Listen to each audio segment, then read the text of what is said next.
মঞ্জুমোহন দাস। মোৰ দেউতাৰ নাম শ্ৰী হলিৰাম দাস, মাৰ নাম শ্ৰী চিম্পী দাস।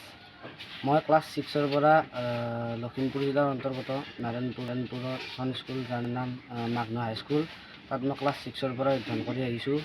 এতিয়া 2026লৈকে মই ক্লাছ 10 পালোহি। সেইকাৰণে এতিয়া যি গৰম বন্ধ পৰিছে, সেই গৰম বন্ধত মই কাৰ্টনেৰে বহুতো গাড়ী সাজি নিৰ্মাণ কৰিছোঁ।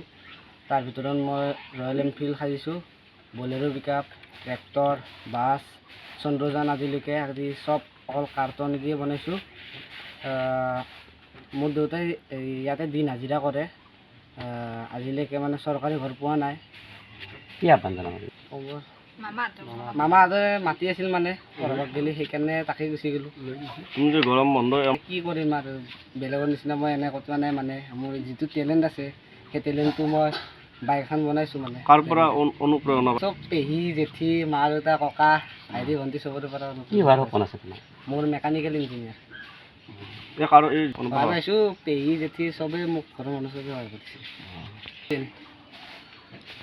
মই লখিমপুৰ জিলাৰ অন্তৰ্গত নাৰায়ণপুৰত মাগ্ন হাইস্কুল নামৰ স্কুলখনত অধ্যয়ন কৰি আহিছোঁ। এতিয়া মই ক্লাছ 10 পালোহি। ক্লাছ 10তে অধ্যয়ন কৰোঁ। এনটোৰ মই ক'ব বিচাৰোঁ যে ল'ৰাটোৰ যথেষ্টখিনি, মই যেতিয়া সি ক্লাছ 4ত পঢ়িছিলে তেতিয়া মাটিৰে বহুখিনি মূৰ্তি তৈয়াৰ কৰিছিলে, আৰু সেয়া বহুত স্থানীয় লোকৰ দৃষ্টি আকৰ্ষণ হৈছিলে। আৰু লাহে লাহে যেতিয়া সি ক্লাছ 6 পালে, তেতিয়া মোমায়েকৰ ঘৰলৈ পঢ়ুৱাবলৈ লৈ গ'ল। তাত পঢ়ি আছে বৰ্তমান, এতিয়ালৈকে ক্লাছ 10 পালে। তাত গৰম বন্ধত আহি এখন আপোনালোকে নিজে প্ৰত্যক্ষ কৰিলে ৰয়েল এনফিল্ড এখন বনাইছে। এতিয়া বৰ্তমান দিন হাজিৰা কৰি চলি থকা এটা মোৰ ল'ৰা দুটা, মাইকী মানুহ, মই আৰু দেউতা, 5টা পৰিয়াল। গতিকে ল'ৰাটো যেতিয়া মোক কৈ থাকে যে মই মেকানিকেল ইঞ্জিনিয়াৰ হ'ম, আৰু এই সন্দৰ্ভত মোৰ সদায় চিন্তা এটা যে মই তাৰ সপোন পূৰণ কৰিব তেনে পৰাহেঁতেন মই অলপ ভাল পালোহেঁতেন। আৰু যেতিয়া যিটো বিচাৰে তেতিয়া সেইটো আনো, কিন্তু মই ভাবিলে নহ'ব এই ক্ষেত্ৰত। আৰু যেতিয়া যিটো বিচাৰে তেতিয়া সেইটো আনো, কিন্তু মই ভাবিলে নহ'ব এই ক্ষেত্ৰত। ঈশ্বৰৰ কৃপা আৰু অসমবাসী ৰাইজৰ